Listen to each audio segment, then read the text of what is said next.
দর্শক, আপনাদের প্রত্যেককে স্বাগত বাংলা ভিশনের বিশেষ আয়োজন এন মোহাম্মদ নিবেদিত পাবলিক পার্লামেন্ট অনুষ্ঠানে। আপনাদের সাথে আছে আমি মাহফুজুর রহমান এবং স্টুডিওতে আজকে আলোচনার জন্য উপস্থিত আছেন জনাব সাইফুল হক, সাধারণ সম্পাদক বিপ্লবী ওয়ার্কার্স পার্টি, আছেন doctor Asaduzzaman Ripon, vice chairman BNP, আছেন Mujibur Rahman Manju, chairman AB party, এবং ফরিদুল হক, যুগ্ম সদস্য সচিব এনসিপি। আপনাদের চারজনকে স্টুডিওতে স্বাগত। আমি আলোচনার শুরুতেই একটু যেতে চাই রিপন ভাই আপনার কাছে। আপনি জানেন যে শরীফ মোহাম্মদ ওসমান হাদি মারা গেছেন, তার বিচারের দাবিতে আসলে সারা বাংলাদেশে বেশ উত্তাল। আজকে স্বরাষ্ট্র মন্ত্রণালয় আইন শৃঙ্খলা সংক্রান্ত একটা বৈঠক ছিল, সেই বৈঠকের পরে জানানো হয়েছে পুলিশের পক্ষ থেকে যে ইনকিলাব মঞ্চের মুখপাত্র শরীফ ওসমান হাদির খুনি ফয়সালের অবস্থান সম্পর্কে সুনির্দিষ্ট কোনো তথ্য আসলে তাদের জানা নেই, এবং আরও জানানো হয়েছে যে ফয়সালের অবস্থান নিশ্চিত আইন শৃঙ্খলা বাহিনী ও গোয়েন্দা সংস্থাগুলো কাজ করছে, তবে খুনি দেশের বাইরে পালিয়ে যাওয়ার ব্যাপারে নির্ভরযোগ্য কোনো তথ্য নেই। অপরাধীদের অবস্থান নিয়ে অনেক সময় বিভ্রান্তি ছড়ানো হচ্ছে, সেটাও জানানো হয়েছে। হত্যাকাণ্ডের পিছনে রাজনৈতিক উদ্দেশ্য থাকতে পারে, তবে এই ঘটনার সুনির্দিষ্ট কোনো রাজনৈতিক দলের সম্পৃক্ততা আছে কিনা তা এখনও নিশ্চিত হতে পারেনি আইন শৃঙ্খলা বাহিনী। ঘটনার 8 থেকে 9 দিন পার হয়ে গেল, এখন আইন শৃঙ্খলা বাহিনীর কাছে নিশ্চিত কোনো তথ্য নেই। এ হত্যার কি আসলে বিচারটা হবে? বিচারটা তো হতে হবে। এ ধরনের একটা হত্যাকাণ্ড বিচার ছাড়া তো চলতে পারবে না। তো আমার কাছে মানে কতগুলো বিষয় হচ্ছে যে রাজনৈতিক মোটিভ আছে কিনা, কোনো রাজনৈতিক দল যুক্ত আছে কিনা, এটা পুলিশের স্টেটমেন্টটা হোয়াটএভার পুলিশি দৃষ্টিভঙ্গি থেকে হয়তো দিয়েছে। তো শরীফ ওসমান হাদি তার রাজনৈতিক পরিচয় কি ছিল, কাদের সপক্ষে ছিল, কাদের বিপক্ষে ছিল, দ্যাট ইজ ভেরি ক্লিয়ার। সুতরাং কোনো পাওনা দাওনা, কোনো ব্যবসা বাণিজ্যের কোনো কারণে তো তার এরকম আততায়ী হাতে তার নিহত হওয়ার ঘটনা হতো না। সুতরাং এর পেছনে একটা পলিটিক্যাল মোটিভ তো অবশ্যই আছে। একটা মানে যেই মহলটির বিরুদ্ধে তার রাজনৈতিক অবস্থান ছিল, তো সেই অবস্থানের কারণেই স্বাভাবিকভাবে ধারণা করা যেতে পারে যে তারা তাকে মানে হত্যা করার পরিকল্পনা করতেই পারে, এবং সেটাই স্বাভাবিক। আর যাকে সম্ভাব্য খুনি হিসেবে যার ব্যাপারে ধারণা করা হচ্ছে, পত্রিকার রিপোর্টগুলো আমরা যদি পর্যালোচনা করি, সিসিটিভির ফুটেজ নিয়ে যে আলোচনাগুলো সোশ্যাল মিডিয়াতে এবং মেইন স্ট্রিম মিডিয়াতে যেটা এসেছে, তাতে করে তো বোঝায় যে যদি ওই ব্যক্তিটি যদি আপনার সরাসরি শুটার না হবে, তাই না, তার প্রতিটি তার গতিবিধি প্রত্যেকটা ঘটনাই তো প্রমাণ করে যে মানে তার পেছনে মধ্যদাতা থাকতে পারে, অর্থ বিনিয়োগ থাকতে পারে, অস্ত্র বিনিয়োগ থাকতে পারে, রাজনৈতিক বিনিয়োগ থাকতে পারে, সব কিছু থাকতে পারে, কিন্তু শুটার তো মানে সে, তাতে কোনো সন্দেহ। তবে পুলিশের অবজারভেশনটাকে আমি কারেক্ট মনে করি। অনেক সময় যারা ক্রিমিনাল, বিশেষ করে পাট্টু যারা খুন খারাপি করে, তারা আইনের চোখকে ঘুরিয়ে দেওয়ার জন্য অথবা পত্রপত্রিকার রিপোর্টগুলোতে যাতে এক ধরনের সন্দেহ তৈরি হয় যে সে দেশের বাইরে নাই, দেশের ভেতরে নাই, দেশ থেকে চলে গেছে, সো দ্যাট যাতে তার প্রতি নজরদারি বা অথবা তার খোঁজার তীব্রতা, খুনিকে খোঁজার একটা তীব্রতা, যে ইন্টেন্সিটি যেটা থাকে, সেটা যাতে কমে যায়, সেটার জন্য এই ধরনের অনেক সময় প্রোপাগান্ডা করে দেয় যে হি অলরেডি লেফট দ্য কান্ট্রি। তো পুলিশ এই বিষয়টা মাথায় রেখেছে যে সে দেশ ছেড়ে নাও পালাতে পারে অথবা পালাতে সক্ষম হয়নি, সেটা যদি আমলে নিয়ে, বিবেচনায় নিয়ে যদি খুনিকে ধরার চেষ্টা থাকে, তাহলে নিশ্চয়ই মনে করি পুলিশের এই পর্যবেক্ষণটা অথবা পুলিশের অবস্থানটাকে আমি সাপোর্ট করি। এই পুলিশের প্রতি আপনার আস্থা রয়েছে কিনা এই বিচারের ব্যাপারে? একটা হচ্ছে যে পুলিশের সক্ষমতা নিয়ে আমার বরাবরই, বিশেষ করে পোস্ট 5 অগাস্ট সিনারিওতে এই পুলিশ প্রশাসনের বা ফোর্স হিসেবে পুলিশের সক্ষমতা নিয়ে আমার সন্দেহ সবসময় আছে। দুটো কারণ। একটা হচ্ছে যে আপনার জুলাই অগাস্টের যে অভ্যুত্থান সময়কালে পুলিশ যেই ট্রমার মধ্যে পড়েছে, অথবা পুলিশ যেভাবে আপনার আওয়ামী লীগের আপনার একটা ফ্যাসিস্ট বাহিনীতে পরিণত হয়েছিল, অথবা তাদের হুকুমের দাস হয়ে যে ভূমিকা পালন করেছিল, তারা একটা ঘৃণিত ফোর্স হিসেবে, বিশেষ করে তাদের পার্টিকুলার অফিসার্স, কিছু চিহ্নিত অফিসার যারা ছিলেন, জনগণ তাদেরকে ঘৃণা করত। তো এই নানা কারণে এই লোকগুলো তো পালিয়েও গিয়েছে, তারা থাকতে পারেনি। তো ওভারঅল এইসব নানাবিধ কারণে পুলিশের উপর একটা পুলিশের মনোজাগতিক অবস্থায় যেমন একটা ট্রমা আছে। অ্যাট দ্য সেম টাইম পুলিশের সক্ষমতা হ্রাস পেয়েছে। যেমন পুলিশ অনেক ক্ষেত্রে দেখা যায় এখানে ঘটনা ঘটে, পুলিশ নির্বিকার থাকে, পুলিশ কোনো অ্যাক্ট করতে পারে না। পুলিশ যে অ্যাক্ট করতে পারে না সেটা মানে আমি একটা সরল ব্যাখ্যা দিলাম যে পুলিশ ট্রমাটাইজড। আরেকটাও তো হতে পারে, লাস্ট 15 ইয়ার্স, মানে এখন তো 15 না, এখন তো এই 1.5 বছর বাদে যদি আমরা হিসাব করি, আওয়ামী লীগের 3 শাসনামলে এবং পরবর্তীতে 24-এর আরেকটা মানে অতিরিক্ত মানে আমিদামি নির্বাচনের সময়টাতে মিলে এই গভর্নমেন্ট যতগুলো রিক্রুটমেন্ট করেছে, particularly in the law enforcing agencies, গোয়েন্দা সংস্থাগুলো, যদি আপনি ডিবি যাই বলেন না কেন, এটা প্রশাসনে লোকগুলো কাদের, ওরা তো একেবারে ডিএনএ টেস্ট পরদাদা পর্যন্ত আওয়ামী লীগ করছে কিনা, জয় বাংলা বলছে কিনা, এটা জেনে শুনে তারপরে রিক্রুটমেন্ট প্রসিডিউর করেছে। এর মধ্যে থেকে কেউ লুঙ্গির তলে ঢুকে কেউ কিছু করছে সেটা আলাদা কথা, সেটা তো এরকম ফাঁক ফোকর তো ছিলই, তাই না? লুঙ্গি পার্টি, ইন্ডিয়াটা সিনেমার নাম কি যেন, গান টান লুঙ্গি ড্যান্স হইতো। আবার এখন একটা নতুন শব্দ প্রচলিত, লুঙ্গি পার্টি। এই যে লুঙ্গির তলে অবস্থান নিয়ে যে বা যাহারা মানে ছাত্রলীগ যুবলীগ করে বেড়াইছে, আবার সময় সুযোগ বসে এখন তারা আবার নতুন আবার কথায় কথায় ফ্যাসিস্টও বলে ওই লোকগুলো, তাই না? তো এরকম পুলিশের মধ্যে দেখবেন যে কিছু হাইপার আছে যেগুলো পুরো ওই সময়টাতে মানে প্রো হাসিনা এবং প্রো ফ্যাসিস্ট রোল ছিল, এখন হয়তো আবার একটু ভালো সাজার চেষ্টা করে করতেছে। সব কিছু পুলিশের মধ্যে একটা সংকট আছে, এবং সেই সংকটের কারণেই পুলিশের হাত পা গোটায় থাকে, মানে অ্যাটেনশন অবস্থায় থাকে না, স্ট্যান্ডার্ডিজ থাকে। এর কারণ হচ্ছে ওরা এখন কোনো দায়, অনেক ওদের মধ্যে মানে তারা দায় না, শুধু দায়িত্ব পালন করছে না। মঞ্জু ভাই, আপনার কাছেও আসলে এই একই বিষয়টা একটু জানতে চাই। আরেকটা বিষয় একটু বাড়তে জানতে চাই, সেটা হলো যে হাদির মৃত্যুর পর তার যে স্বপ্নগুলো ছিল সেগুলো নিয়ে অনেক আলোচনা হচ্ছে। আসলে উনি একটা ইনসাফের রাজনীতি কায়েম করতে চেয়েছিলেন, জুলাই স্পিরিটকে ধারণ করতে চেয়েছিলেন। এইগুলো আসলে এখন পূরণ করার দায়িত্ব তো রাজনীতিবিদ আপনাদেরই। আপনারা কি এই দায়িত্বটা পালন করতে পারবেন কিনা, সেরকমের স্বপ্ন আপনারা দেখেন কিনা? ধন্যবাদ মাহফুজ আপনাকে। আপনি যে এই প্রশ্নটা তুলেছেন, দেখেন হাদির মৃত্যুর ঘটনাটা এখন আমাদের কাছে খুবই সুস্পষ্ট।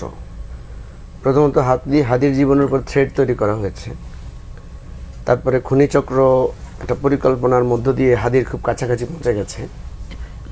পৌঁছে যাওয়ার পরে হাদিকে কিন্তু তারা খুব নিকট থেকে হত্যা করতে পারত, তার রুমে গিয়েছে, তার অফিসে গিয়েছে, তাকে পারত, কিন্তু সেটা না করে তাকে হত্যা করার জন্য একটা ডেট ফিক্স করা হয়েছে, এবং সেই ডেটটা হচ্ছে আমাদের ইলেকশনের শিডিউল ডিক্লেয়ারের ডেট, এবং তাকে গুলি করে নৃশংসভাবে পাবলিকলি কিল করা হয়েছে।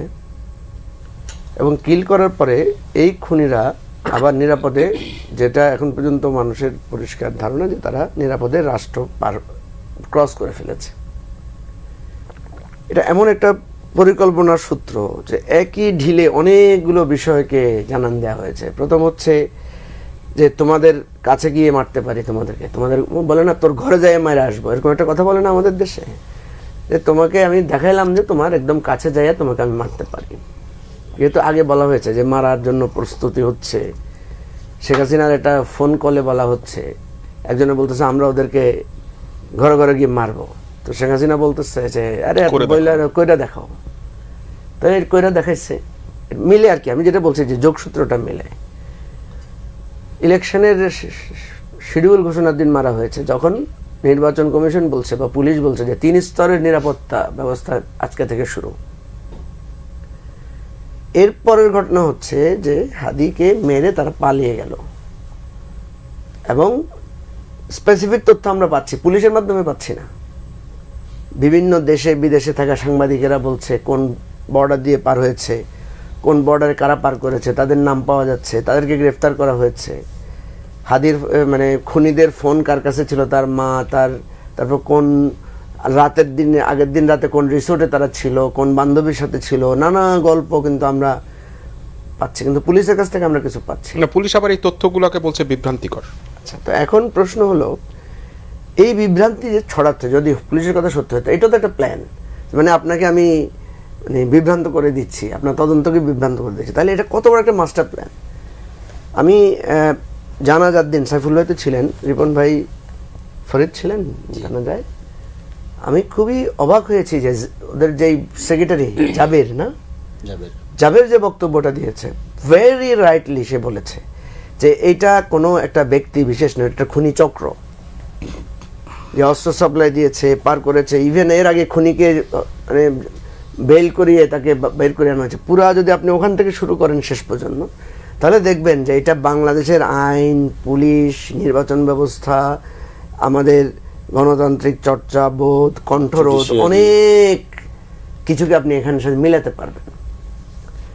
এবং দেখেন, আপনি হয়তো বলবেন যে আমাদের কাছে তথ্য নাই, কে হত্যা করেছে, কে হত্যা করেছে এটা তো পরিষ্কার। ফেসবুকে গেলে দেখবেন একটা পক্ষ উল্লাস করছে, একটা পক্ষ এটা নিয়ে খুশি, তো এটা তো পরিষ্কার বোঝা যায় কারা খুশি কারা উল্লাস করছে, তাই না?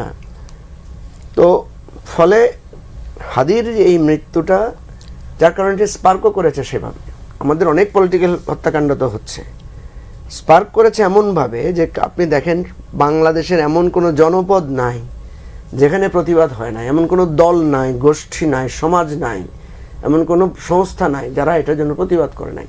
এই যে দেখেন, আমরা টেলিভিশনে আজকে এক সপ্তাহ পার হয়ে যাওয়ার পর হাদিকে নিয়ে আলোচনা করছি, এটা হচ্ছে যার প্রমাণ যে এই মৃত্যুটা আমাদেরকে এইভাবে নাড়িয়ে দিয়েছে, রাষ্ট্রের ভিতকে নাড়িয়েছে, আমাদের বিবেককে নাড়িয়েছে, মানুষকে নাড়িয়েছে। ফলে এই যে লক্ষ লক্ষ মানুষের জানাজা, তারপরে তাকে মানে দাফন করা থেকে শুরু করে এখনো ইমোশনালি মানুষ সেটাকে স্মরণ করছে। এখন প্রশ্ন হচ্ছে যে হাদির স্বপ্ন, এই জুলাই স্পিরিট রক্ষা করা যাবে কিনা। জুলাই স্পিরিটটা আসলে কি? জুলাই স্পিরিটটা হচ্ছে যে বাংলাদেশটাকে আমরা আমাদের আগের পদ্ধতিতে ফ্যাসিবাদী কাজে আমরা চালাবো না, আমরা বাংলাদেশটাকে একটা গণতান্ত্রিক রাষ্ট্রে চাই। জুলাই স্পিরিট হচ্ছে ৭১-এর স্পিরিট। ৭১-এর স্পিরিট কি ছিল? একটা বৈষম্যহীন রাষ্ট্র। ৭১-এর স্পিরিট কি ছিল? যে একটা সুখী সমৃদ্ধশালী রাষ্ট্র। এই তো, যেটাকে আমরা তিনটা শব্দ দিয়ে খুব ভালোভাবে বলি যে সাম্য, মানবিক মর্যাদা এবং সামাজিক সুবিচারের ভিত্তিতে একটা গণতান্ত্রিক রাষ্ট্র।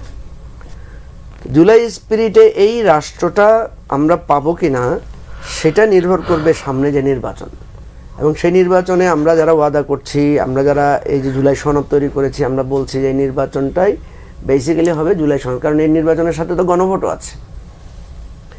এখন দেখেন, এই গণভোটের আলোকে আমরা যেই জুলাই সনদটা বাস্তবায়নের চিন্তা করছি, এটা যদি আমরা বাস্তবায়ন করতে পারি তাহলে রাষ্ট্রটা একটা গণতান্ত্রিক জায়গায় পৌঁছে যাবে। কেউ ১০ বছরের বেশি ক্ষমতায় থাকতে পারবে না, বিভিন্ন সাংবিধানিক পদ নিয়োগে একক কর্তৃত্ব কারো থাকবে না, প্রেসিডেন্ট প্রধানমন্ত্রীর ক্ষমতার ভারসাম্য থাকবে, তত্ত্বাবধায়ক সরকার পদ্ধতি ফিরে আসতেছে।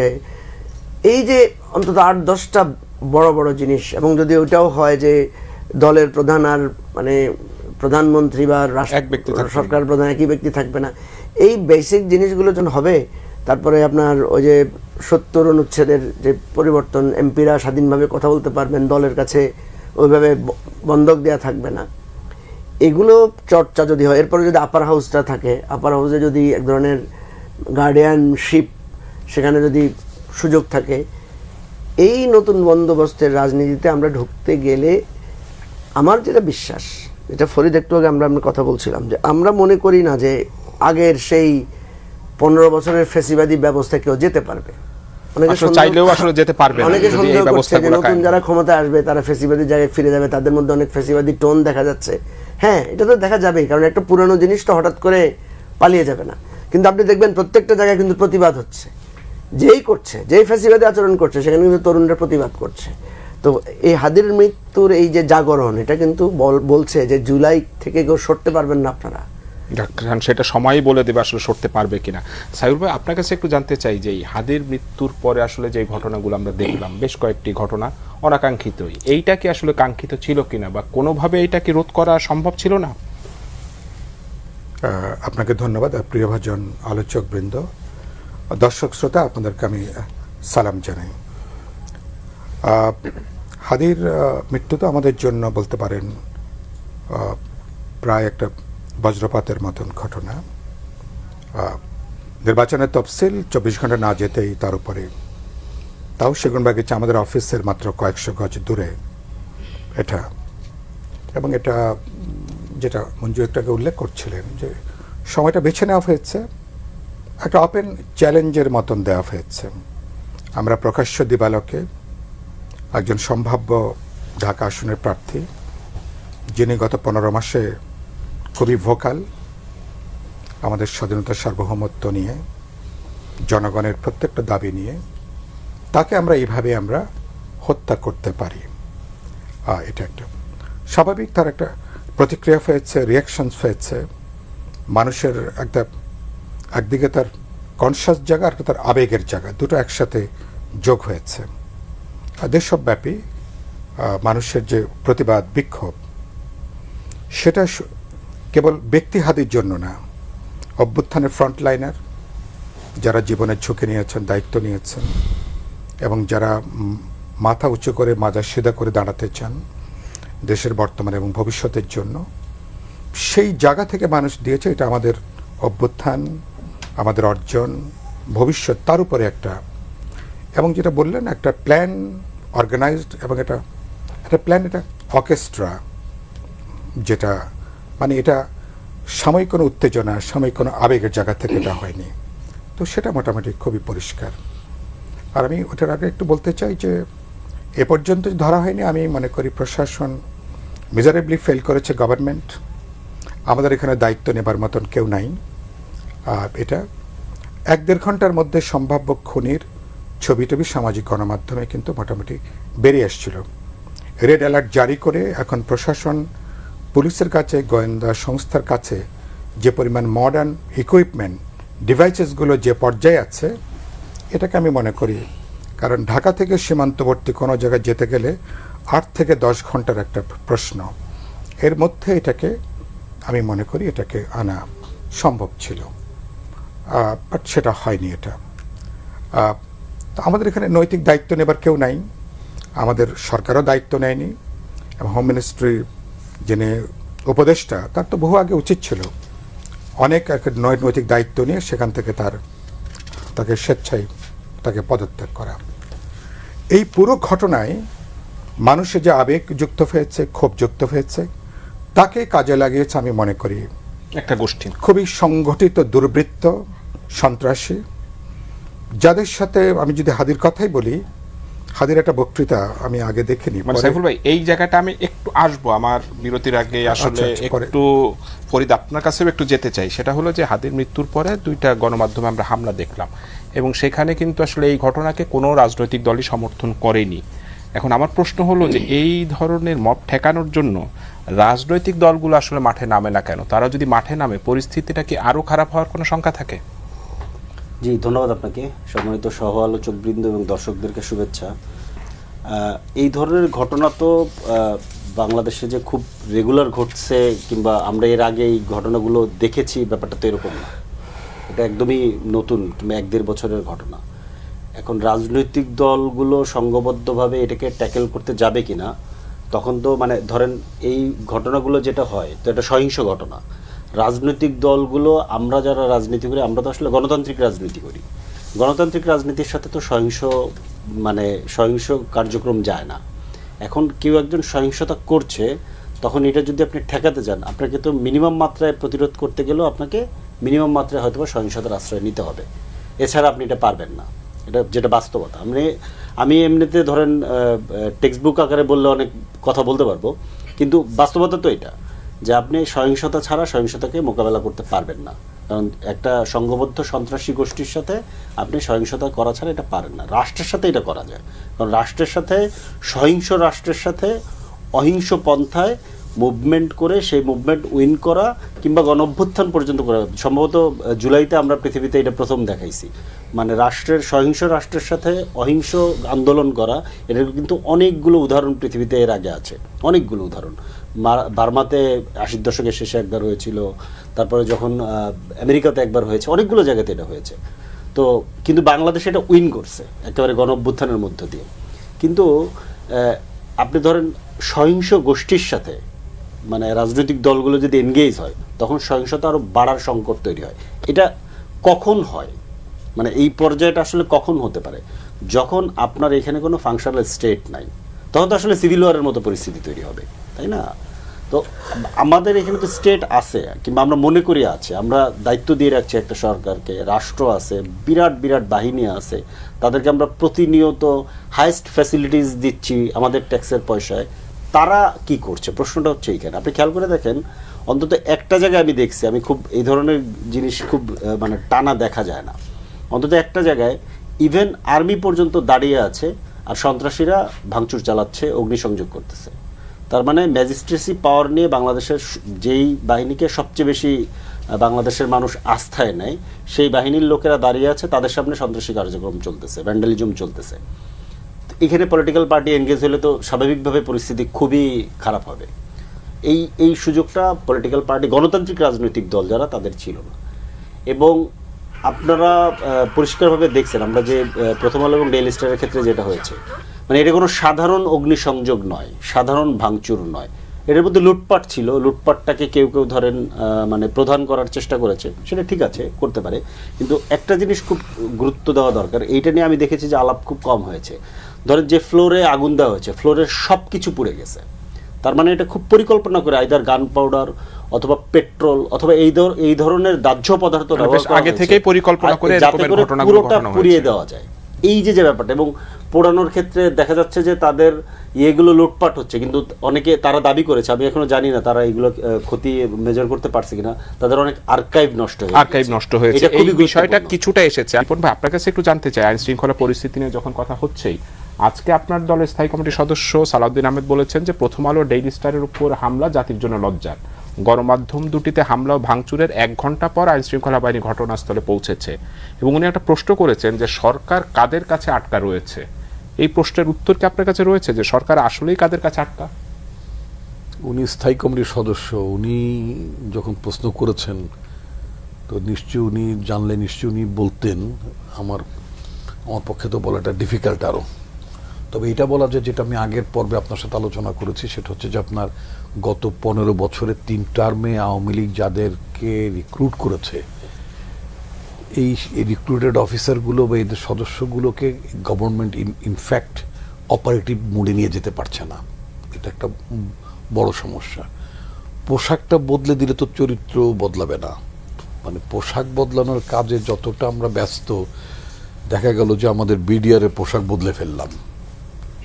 তো সেই বিজিবি দিয়ে তো শেখ হাসিনা আমলে গুলি করানো হয়েছে নাকি করানো হয় নাই? তো ভবিষ্যতে যদি বিজিবিকে যদি এনগেজ করা হয়, ভবিষ্যতে বিজিবি তো গুলিই করবে। আপনার পুলিশের ড্রেস আপনি বদলে দিলেন, হ্যাঁ, তো এই ড্রেস বদলানোর কারণে কি তারা খুব স্মার্ট হয়ে গেল? ঘুষ বন্ধ হয়ে যাবে, সেবা পাবেন, তাৎক্ষণিক ব্যবস্থা নেবে। ঘটনা ঘটে বলে যে হ্যাঁ অভিযোগ শুনেছি, কিন্তু কেউ এখন পর্যন্ত অভিযোগ দায়ের করেনি। বাবার অভিযোগ দায়ের করেনি তো তোমার দায়িত্বটা কি? অভিযোগ দায়ের নাই করতে পারে, নানা কারণে মানুষ অভিযোগ দায়ের করে না, তার নিরাপত্তাজনিত কারণে। কিন্তু পুলিশের দায়িত্বটা হচ্ছে একটা অপরাধ সংগঠিত হয়েছে, সেটাকে আদ্যপান্ত মানে তদন্ত করা অথবা ব্যবস্থা নেওয়ার জন্য যা যা মেজার নেওয়া উচিত, মামলা করলে মামলা করতে, ইত্যাদি ইত্যাদি। কিন্তু আমরা বারবার একটা মুখস্থ কথা পুলিশের কাছে শুনি, সেটা হচ্ছে যে ঘটনা শুনেছি কিন্তু এখন পর্যন্ত কেউ অভিযোগ করেনি, তার মানে তার দায়িত্ব শেষ নাকি? তো এই পুলিশটাকে তো আমরা এইভাবে মানে দেখে আসছি, এবং এটা আমরা দেখতে অভ্যস্ত হয়ে গেছি। আমরা পুলিশকে কখনোই প্রশ্ন করি নাই, কখনো স্বরাষ্ট্র সচিবকে প্রশ্ন করি নাই, বা পুলিশের আইজিকে জিজ্ঞেস করি নাই যে আপনাকে কেউ নালিশ করেনি, কিন্তু ঘটনা যদি সত্য হয়ে থাকে আপনার ভূমিকাটা কি ছিল? আপনি তো দায় এড়াইতে পারেন না, খুব ক্লিয়ার। তো আমরা এইভাবে আমাদের পুলিশকে দেখতে দেখতে আমরা অভ্যস্ত হয়ে উঠেছি। সেই পুলিশকে যতক্ষণ পর্যন্ত আপনি একটা দায়বদ্ধতার জায়গায়, একটা জবাবদিহিতার জায়গায় যদি আপনি পুলিশকে প্রতিষ্ঠিত করতে না পারেন, এবং সেটা করার জন্য কি দরকার? একটা রেগুলার গভর্নমেন্ট দরকার, একটা নির্বাচিত সরকার দরকার। হাসিনার মতো তাইরিনারি নির্বাচিত সরকার না, মানে কথিত নির্বাচিত সরকার, একটা জেনুইনলি নির্বাচিত সরকার যদি থাকে, তাহলে মানে পুলিশকে আপনি পুলিশকে আপনি দলীয় পুলিশ তখন নিজেদেরকে দলীয় পুলিশে পরিণত করার আগ্রহ হারাবে, খুব ক্লিয়ার, যদি অ্যাকাউন্টেবিলিটি থাকে। আমরা তো সেই জায়গাটায় আমরা রাষ্ট্রটাকে সেই জায়গায় নিয়ে যেতে চাই। ওই যে প্রথমে কথা হচ্ছিল যে পরিবর্তনের ব্যাপারটা, যে কতটুকু জুলাইয়ের চেতনা কতটুকু ধারণ করা হবে। জুলাইয়ের চেতনা দেখেন, যুগে যুগে বিভিন্ন সময় আপনার মুক্তিযুদ্ধ হয়, মুক্তিযুদ্ধ যারা করেছেন নেতৃত্ব তো মুক্তিযুদ্ধে দিয়েছেন, তাদের মধ্যে কেউ কেউ ডাকাতি করেছে, তাদের মধ্যে কেউ কেউ অসামাজিক কাজকর্ম করেছে, ফলে মুক্তিযোদ্ধা হিসেবে মুক্তিযুদ্ধ বিতর্কিত হয়নি, মুক্তিযোদ্ধা হিসেবে তার রোলটা বিতর্কিত হয়েছে। আপনি এরকম মানে পোস্ট 71 সিচুয়েশন আপনি দেখবেন বহুত মানে মুক্তিযোদ্ধার পার্সোনাল রোল খুবই controversial, anti people, anti society. ঠিক একইভাবে আপনার বিভিন্ন আন্দোলন সংগ্রামে যারা একেবারে মানে যারা ফ্রন্ট লাইনে ছিল, তারা মানে নানা অপকর্মের মধ্যে জড়িয়ে যায়, অর্থনৈতিক লাভালাভের মধ্যে ঢুকে পড়ার কারণে তাদের ইমেজ হারিয়েছে। এই যে আমি মানে ওসমান হাদির কথা যদি বলি, হি ইজ অলসো মানে আপনার ফ্রন্ট লাইনার, তার প্রতি মানুষের ভালোবাসাটা এত বেশি ছিল কেন? লক্ষ লক্ষ মানুষ তার জানাজায় সমবেত হলো কেন? তো মানুষ যখন তার চিন্তা, চেতনা, ভাবনা, আকাঙ্ক্ষা, প্রত্যাশার সাথে কাউকে কানেক্ট করে, তখন মানুষ মনে করে সে আমাদের লোক।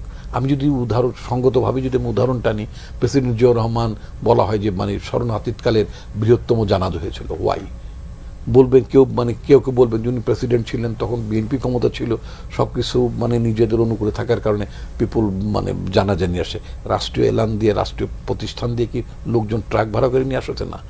এটা আউট অফ লাভ, মানুষ কানেক্ট করেছে। অর্থাৎ জিয়াউর রহমান যা বলতেন, ওনার হত্যাকাণ্ডটাও তো খুব স্পার্ক করেছিল। I major Zia declaring independence of Bangladesh, এই ঘোষণার সাথে মানুষ কানেক্ট করেছে। এরপরে রিবিল্ডিং বাংলাদেশ, সেটার সাথে মানুষ কানেক্ট করেছে। ওনার যে নতুন রাজনৈতিক বয়ান, যে বাংলাদেশি জাতীয়তাবাদের কথা বলেছেন, তিনি যে সামাজিক ন্যায় বিচারের রাজনীতির কথা বলেছেন, তিনি বহুদলীয় গণতন্ত্রের কথা বলেন, সব অর্থাৎ আমি টোটাল বিষয়টি বলছি, উনি যা করেছেন, যা বলেছেন, আধিপত্যবাদের বিরুদ্ধে, ফ্যাসিস্টদের বিরুদ্ধে ওনার যে বক্তব্য ছিল, ফ্যাসিবাদ তো নতুন না, ফ্যাসিবাদ তো আগেও ছিল না। একদলীয় শাসন ব্যবস্থা, রক্ষী বাহিনী, এগুলো কি ফ্যাসিবাদ না? তো সেইটার বিরুদ্ধে যখন তার যে দৃঢ় অবস্থান, সেটা মানুষ ওনাকে কানেক্ট করেছে, অথবা উনি মানুষকে কানেক্ট করেছেন। আমি সিভিল, এবং সেই জন্য তার মানে আততায়ীর হাতে তার যে মানে আপনার শাহাদত বরণের যে ঘটনা মানুষকে ব্যথিত করেছে, মানুষকে ক্ষুব্ধ করেছে। মানুষ তার জানাজা অংশ নিয়ে, লক্ষ লক্ষ মানুষ জানাজা অংশ নিয়ে, সেটা একটা ডেমনস্ট্রেশন, একটা প্রোটেস্ট, সেটা একটা বিক্ষোভ, ক্ষোভ জানিয়েছে সে জানাজা অংশ নিয়ে। সিমিলারলি আমি যদি ওসমান হাদির কথা যদি বলি, এখন এই নতুন 21 শতকের এই রাজনীতির কথা যদি বলি, সেখানেও শরীফ ওসমান হাদির যেই কথাগুলো বলতেন, কবি নজরুলের কবিতা আবৃত্তি করতেন, তার প্রতিটি মানে যদি আমি বক্তব্য খুব খুঁটিয়ে দেখি, he had profound love and respect for president Ziaur Rahman. তার বহু বক্তৃতার মধ্যে সে জিয়াউর প্রতি হি পেড হাইয়েস্ট রেসপেক্ট। উনি ম্যাডামের প্রতি, দেশনেত্রী বেগম খালেদা জিয়ার প্রতি তিনি মানে সর্বোচ্চ সম্মান দেখিয়ে কথা বলেছেন। মানে আমরা তো অনেক অন্য নেতাদের বেলায় আমরা তাদের বক্তব্য শুনি।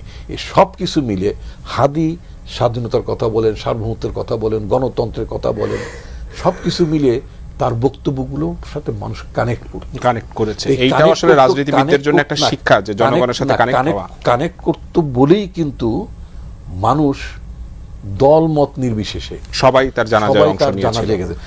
ক্ষমতায় থেকে তো আপনার আওয়ামী লীগের প্রেসিডেন্ট জিল্লুর রহমানও তো মারা গিয়েছিলেন, তো কি মানুষ কি বড় জানাজা হয়েছে? ক্ষমতা থেকে তো অনেকেই মারা যান। ইটস নট ক্ষমতা, it's not flag, it's not a state position, এটা জনগণের একেবারেই ভালোবাসার জায়গা।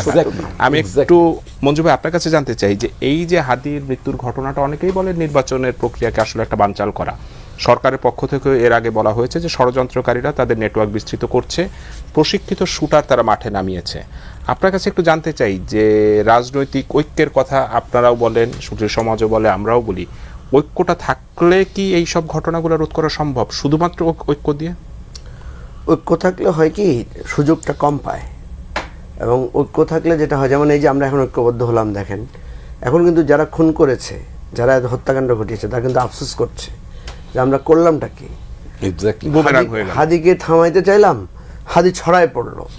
হাদির অন্তত 100টা নতুন বক্তৃতা আমরা এখন শুনছি, যেটা আমরা শুনিও নাই, চোখের সামনে আসছে, শুনতে চাইও নাই। আচ্ছা কি বলতেছে বলো, খেপাটে একটা ছেলে চিল্লায় কথা বলে, একটু বলে। এখন প্রত্যেকটা কথা, প্রত্যেকটা বাক্য খুঁটিয়ে সবাই শুনছে। আমার কাছে মনে হচ্ছে এটা আগে শুনলাম না কেন? হাদি এত সুন্দর করে কথা বললো। আপনি বললেন না হাদি সবার, আবার হাদি কারোই না। হ্যাঁ, হাদি এনসিপির বিরুদ্ধে কথা বলেছে, হাদি জামাতের বিরুদ্ধে কথা বলেছে, হাদি মানে সরকারের বিএনপির বিরুদ্ধে কথা বলেছে। হাদি জুলাই অভ্যুত্থানের ব্যাপারে এসে বলেছে জুলাইকে মানে ইয়া করতে দিব না, জান দিব তো জান দেব, জুলাই দেব না। এবং হাদি অসাধারণ কিছু কথা, যেটা আমি তো বললাম যে তখন মনে হচ্ছে সাধারণ, এখন হাদিকে অসাধারণ মনে হচ্ছে। তাহলে যারা খুন করেছে তারা দেখছে, এবং তার নিজের শহীদের মৃত্যু কামনা করার মধ্যে মৃত্যু কামনা- যে কথাগুলো বলেছে সেটা তো অসাধারণ। অসাধারণ। এবং হাদি ইউনাইটেড করে ফেললো সবাইকে। তাহলে এই ইউনিটির শক্তি তো অনেক বড়। এই ইউনিটি যখন আসে তখন মানুষ মনে করে যে না, এইভাবে মানুষকে হত্যা করে মানুষকে শেষ করা যাবে না। অতীতে দেখেন কাউকে কেউ হত্যা করে শেষ করতে পারে নাই। আমি একটা কথা আপনাকে বলি মাহফুজ, কেন আমি মানে উদ্বিগ্ন।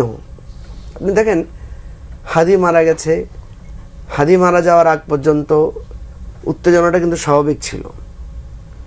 হাদির এরকম নৃশংস আহত হওয়া, হাদিকে নিয়ে শোক হচ্ছে, হাদির টাইম টু টাইম মানুষ খবর নিচ্ছে, আমরা ঢাকা মেডিকেলে দৌড়াচ্ছি, আমরা এভার কেয়ারে যাচ্ছি, হাদি সিঙ্গাপুরে গেছেন, সবাই উদ্বিগ্ন। কোথাও কি কোথাও হামলার ঘটনা সেভাবে হয়েছে? হয় নাই তো। তাহলে হাদির মৃত্যুর পরে সুনির্দিষ্টভাবে হামলাগুলো হলো কেন? দেখেন আমি কল্পনায় ভাবি, সেদিন যদি ডেইলি স্টারে তার একটা বা দুইটা কর্মী পুড়ে মারা যাইতো, আল্লাহ না করুক, পরের দিন আমরা যেভাবে হাদির জন্য শোক করেছি, কি হয়ে যেত আপনি ভাবেন? আমাদের শোক, আমাদের ইউনিটি সেখানেই তো ভাগনা হয়েছে। আমার কেন যেন মনে হচ্ছে কেউ না কেউ চেয়েছিল আরেকটা লাশ, একটা দগ্ধ পোড়া লাশ আসুক। সুতরাং বাংলাদেশ রাষ্ট্রটাকে যারা অকার্যকর করতে চেয়েছিল, তাহলে আপনি দেখেন এই যে আমি বলি, আজকে আমরা হয়তো অনেকে বলছি, আমি মাহফুজ আনাম ভাইয়ের একটা কথা শুনলাম আজকে, উনি বলেছেন যে এইভাবে গণমাধ্যম আক্রান্ত হয়নি। না, এটা সঠিক কথা না। গণমাধ্যম সবসময় আক্রান্ত হয়েছে। আপনার ৭৫-এর পরে স্বাধীনতার পরেই তো প্রথমে গণমাধ্যমে আক্রান্ত হয়েছে। বলেছে এরকম দুটো অফিসকে এভাবে পুড়িয়ে দেওয়া হয়নি। পুড়িয়ে বিটিভি পোড়াই দেওয়া হয়েছে না ভাই, ৭১ টেলিভিশন ৫ই আগস্টে পোড়াই দেওয়া হয়েছে না। অফিসকে পোড়ানো হয়। আপনি কি সাইফুল ভাই পোড়ানো হয় নাই? 5ই আগস্টে তো সময় ভাঙচুর করা হয়েছে, এভাবে আগুন মানে এভাবে না, বাট ভাঙচুর হয়েছে। মঞ্জু, আপরাইজিং এর তাৎক্ষণিক রিয়াকশন এখনকার ১.৫ বছরের ব্যাপারটা একরকম। সাইফুল ভাই, আপরাইজিং আমি কেন বলছি, আপরাইজিং এর পরে বিচারপতিরা পালাইছে না, আপনার সাংবাদিক পালাইছে, আইনজীবী পালাইছে, মিডিয়া হাউসগুলো, ব্যবসায়ী নেতৃবৃন্দ, ফুটবল ফেডারেশন, ক্রিকেট ফেডারেশন, ইমাম সমিতি, সচিব, মানে সব পালাইছে কেন? তার মানে আমরা রাজনীতিটাকে, রাষ্ট্রটাকে একদম ধ্বংসস্তূপে পরিণত করেছি। মুক্তিযুদ্ধের সময় তো এটা হয় নাই। মুক্তিযুদ্ধের সময় ডিসিরা পালাইছে, মুক্তিযুদ্ধের সময় থানা আক্রমণ হয়েছে, থানার ওসিরা এসপিরা কি ইয়ে হয়েছে, আত্মগোপনে গেছে? যায় নাই। আমরা এটা ভুলে যাচ্ছি যে আমরা ফ্যাসিবাদ উত্তর সমাজ, ফ্যাসিবাদ উত্তর ট্রমা এখন আমরা বিরাজ করছি। যার কারণে দেখেন হাদির হত্যা, হাদির মৃত্যু সংবাদ আসার পরে প্রধান উপদেষ্টা জাতির উদ্দেশ্যে ভাষণ দিচ্ছেন যে আপনারা সবাই শান্ত থাকুন। তার মানে উনি আশঙ্কা করেছেন যে মানুষ উত্তেজিত হতে পারে। তো উত্তেজিত হতে পারে, আপনি পুলিশ কল করলেন না কেন? আপনি বিশেষ জরুরি সতর্কতা জারি করলেন না কেন? আর্মি, বিজিবি ডিপ্লয় করলেন না কেন? আমাদের দেশে অতীতে তো বহুবার আমি দেখেছি বিজিবি টহল বাড়ানো হয়, আর্মি পেট্রোল বাড়ানো হয়। সেদিন রাত্রে যদি সাথে সাথে, আর তা তো আপনি নির্বাচনী তফসিল ঘোষণা তো হয়েছে, তখন তো পেট্রোল মাস্ট, কারণ সব জায়গায় তো নির্বাচন চলতেছে। তাহলে তখন যদি আপনার আর্মি পেট্রোল থাকতো, র্যাবের পেট্রোল থাকতো, বিজিবির পেট্রোল থাকতো, এই ধরনের কি মিডিয়া হাউসে আগুন ধরানোর সুযোগ পেত? আচ্ছা, তারপরের দিন যে আপনার ইয়েতে আগুন ধরানো হলো, বুঝেছি, আমি তো গিয়ে দেখলাম যে সেখানে গান পাউডার দিয়ে জ্বালিয়ে দেওয়া হয়েছে। কারা করেছে সেটা? এই তদন্তটা বের হচ্ছে না কেন? এটা তো রহস্যজনক। তদন্ত বের করতে, এখানে তদন্ত বের করতে অসুবিধা কোথায়? এক্সপোজ করেন। আপনি দেখেন খুবই সিগনিফিক্যান্ট মাহফুজ, ডেইলি স্টার গিয়ে আমি দেখলাম, প্রথম আলোতে আমি গিয়ে দেখলাম আগুন ধরানো হয়েছে কি দিয়ে জানেন? শহীদদের ছবি সম্বলিত সেখানে পোর্ট্রেটগুলো ছিল ডেইলি স্টারে, প্রথম আলোতে। ওই ছবিগুলো তুলে এনে ওখানেই আগুন ধরানোটা হয়েছে। তাহলে এটা কি আপনি কি হিসেবে দেখবেন? জুলাইকে যারা ধারণ করে তারা কি কখনো একটা জুলাইয়ের ছবিতে আগুন ধরাবে? কারো হাত দিয়ে এটা হবে? তাহলে এখানেও আমি একটা ষড়যন্ত্রের আঁচ পাই। আপনি হয়তো বলবেন যে আপনি তো ষড়যন্ত্র তত্ত্বের কথা বলছেন। আপনি প্রথম আলোর লোকদের সাথে কথা বলে দেখেন যে আমাকে ডেইলি স্টারে গিয়েছিল যে আমাদের এই এনসিপির সামান্তা নিভা নিভা আরিয়া সামান্তা সামান্তা আমাকে বলল যে সে দেখছে এক একজন ল্যাপটপ নিয়ে, কেউ ক্যামেরা নিয়ে, কেউ দামি দামি জিনিস নিয়ে নিচ থেকে লুটেরারা নামছে। বিপ্লবীরা যারা বিক্ষুব্ধ তারা কি এই ল্যাপটপ খোঁজার সময় পায়? পায় না তো। তাহলে বুঝতে হবে যে এইটা একটা সুযোগ সন্ধানী গোষ্ঠী কাজটা করেছে, এবং এটা আমরা এখন একে অপরকে দোষারোপ করাতে হচ্ছে ওরা কি পেয়ে যাচ্ছে, মাফ পেয়ে যাচ্ছে। আমরা কেন সবাই ঐক্যবদ্ধ হয়ে দাঁড়াইতে পারি না? ওই যে আপনি যেটা বললেন, এই দাঁড়াইতে না পারলে একবার আমার দেশ পড়ে, একবার ডেইলি স্টার পড়ে, একবার নয়া দিগন্তে আগুন লাগানো হয়েছে না? প্রথম আলোর আমার দেশের সম্পাদক মাহমুদুর রহমানকে আদালতের ভিতরে মারা হয়েছে, রক্তাক্ত করা হয়েছে। সংগ্রাম অফিসে গিয়ে ধরে সংগ্রামের সম্পাদককে অফিস থেকে মেরে তাকে পুলিশের হাতে দেওয়া হয়েছে। তো টেলিভিশনগুলো বন্ধ হয়েছে না? আমি তো দিগন্ত টেলিভিশনের একজন কর্মী, আমার টেলিভিশন বন্ধ করে দেওয়া হয়েছে, চ্যানেল 1 বন্ধ করে দেওয়া হয়েছে, ইসলামিক টেলিভিশন বন্ধ করে দেওয়া হয়েছে। গণমাধ্যম প্রত্যেকবার আঘাতপ্রাপ্ত হয়েছে প্রত্যেক সময়ে। তাহলে এই গণমাধ্যমের এই আঘাতের জন্য তো আমরা কোনো ব্যবস্থা নেই, আমরা তো সবাই মিলে ঐক্যবদ্ধ হই না। আমরা সাংবাদিকেরা একে অপরকে মানে ইয়ের উপরে রাখি, দৌড়ের উপরে রাখি। সুতরাং এই টোটাল জায়গা থেকে আমাদেরকে উপলব্ধির জায়গায় আসতে হবে। এইটার জন্য আসলে নতুন বাংলাদেশ চান। আমি একটু সাইফুল ভাই আপনার কাছে জানতে চাই, এই ধরনের ঘটনাগুলো যদি আসলে আবারও ঘটে, যেমন মঞ্জু ভাই বলছিলেন যে আওয়ামী লীগ শাসনামলে হয়েছে, এবারও আমরা দেখলাম, তার সাথে সাথে আসলে দুটো ঘটনা আছে, এটা নিয়ে খুব বেশি আলোচনা হয়নি। ময়মনসিংহের ঘটনা আপনি দেখেছেন, লক্ষ্মীপুরের ঘটনাগুলো দেখেছেন। এই ধরনের ঘটনাগুলো ঘটলে সরকারের উপরে তো আসলে চাপটা আরও বাড়ে। মাহফুজ, ধন্যবাদ। আপনি আমাকে তখন কথাটা বলার সুযোগ দেননি, শেষ করতে দেননি। তখন আমি যেটা বলেছি যে পত্রিকার কথা বলছিলেন, আমরা গিয়েছিলাম গতকালকে, আমি নিজের সহ গণতন্ত্র মঞ্চের শীর্ষ নেতারা আমরা প্রথম আলো গিয়েছিলাম, এবং আমরা সকালে ডেইলি স্টারে আমরা গিয়েছিলাম। সাংবাদিক তাদের সাথে যারা উপস্থিত ছিলেন আমাদের কথাবার্তা হয়েছে। প্রথম হচ্ছে যে এটা তো একটা পরিষ্কার উস্কানি ছিল, যেটা সামাজিক গণমাধ্যমে খুব বড় করে এসছে। আমি নাম উল্লেখ করতে চাই না কারা কোথায় কিভাবে আগের দিন উস্কানি দিয়েছেন।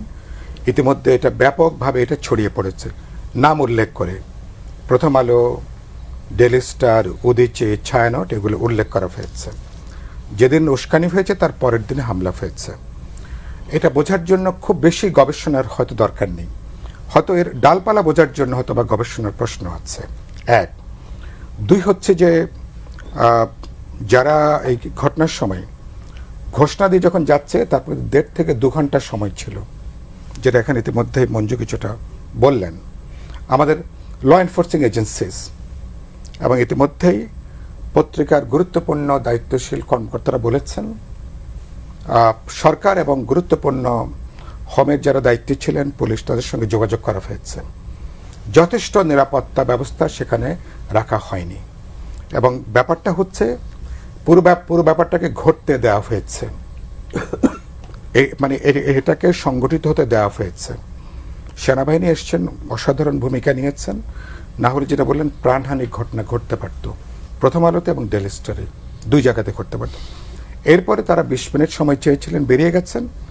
তারপরে কি পুরো, যদি মব বলেন, পুরোটা একটা অরক্ষিত অবস্থায় পুরো জিনিসটা, যে তোমরা এখন যা খুশি করো, তোমরা এখন যা ইচ্ছা করতে পারো। এটা আনবিলিভেবল। এটা রাজধানীর এরকম একটা জায়গাতে এর কোনো ধরনের কোনো দায় এড়ানোর চুল পরিমাণ কোনো সুযোগ নেই। দায়িত্বটা পুরোপুরি সরকারের। 1, 2 হচ্ছে ঘটনার পরে তো 48 ঘন্টা 72 ঘন্টা পার হতে চলল, একজনও গ্রেপ্তার হয়েছে।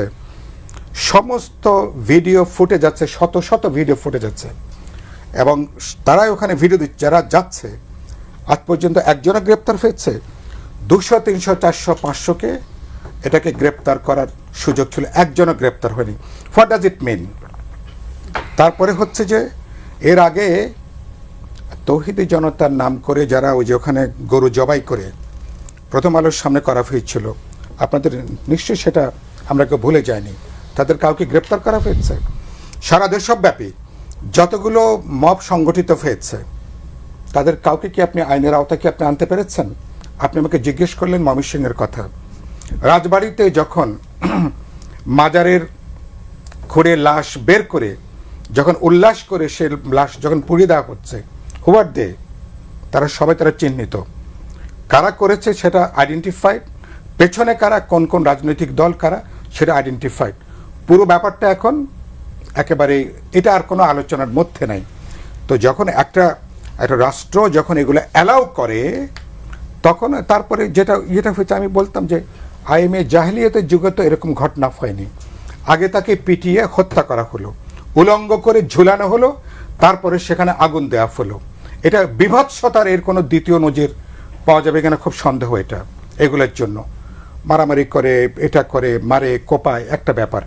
কিন্তু আপনি করে, এবং এগুলো আপনি দেখবেন আবার তারপরে নানা স্লোগান দিয়ে, সে স্লোগান নানা ধর্মীয় স্লোগান দিয়ে, এবং যেটা ইতিমধ্যে আপনাদের মিডিয়াতে আজকে চ্যানেল 24 থেকে শুরু করে অনেকগুলো মিডিয়াতে কি কি স্লোগান দিয়ে পড়ানো হয়েছে সেগুলো আজকে এসছে। আমি ডিটেলসটা বললাম না। তো আমি কথাটা বললাম যে তারপরে হাদির এই ঘটনার সাথে প্রথম আলো, ডেইলি স্টার, ছায়ানট, উদয়চির কি আক্ষরিক দূরবর্তী কোনো সম্পর্ক আছে? দূরবর্তী কোনো সম্পর্ক আছে? তাদের হোয়াট হ্যাপেন, মানে এটা একটা প্ল্যান, অর্গানাইজ, মানে এটাকে, মানে অর্থাৎ উদ্দেশ্যটা অন্য কিছু।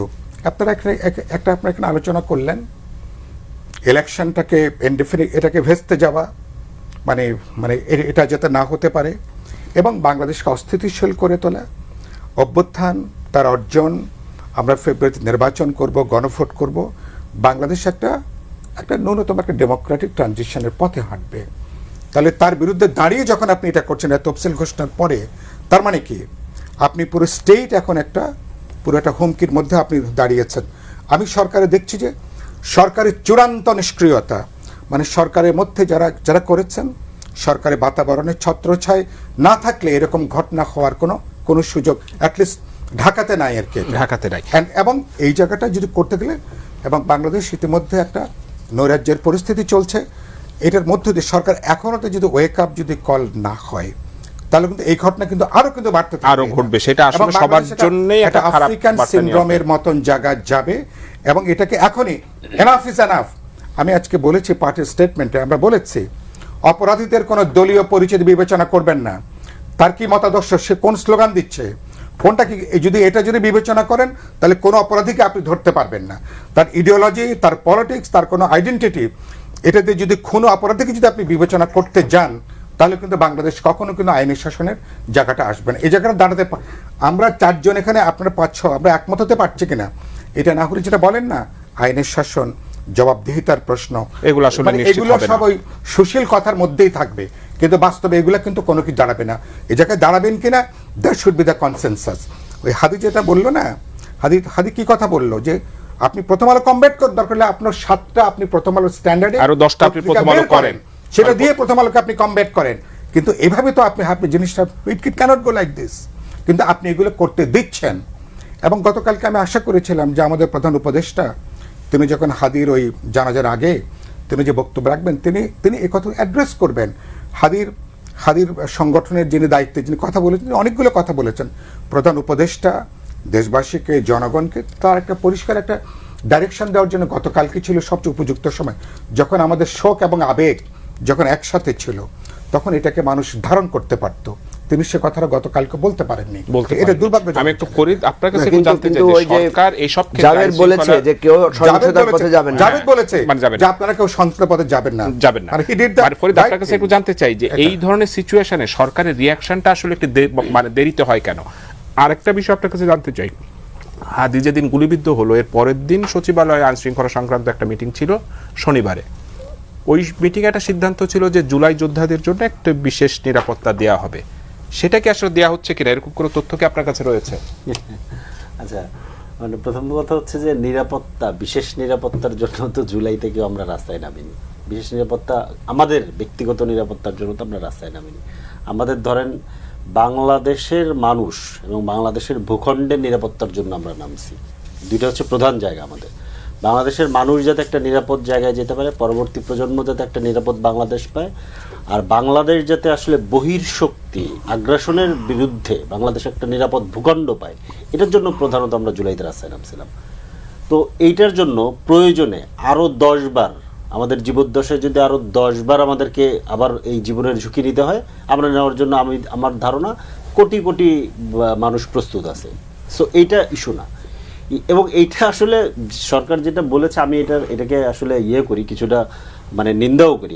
এটার জন্য আমরা এই কাজটা করিনি। আমাদের কাজ হচ্ছে যে বাংলাদেশকে নিরাপত্তা করার জন্য আপনি কি উদ্যোগ নিচ্ছেন, সেটা হচ্ছে প্রধান জায়গা।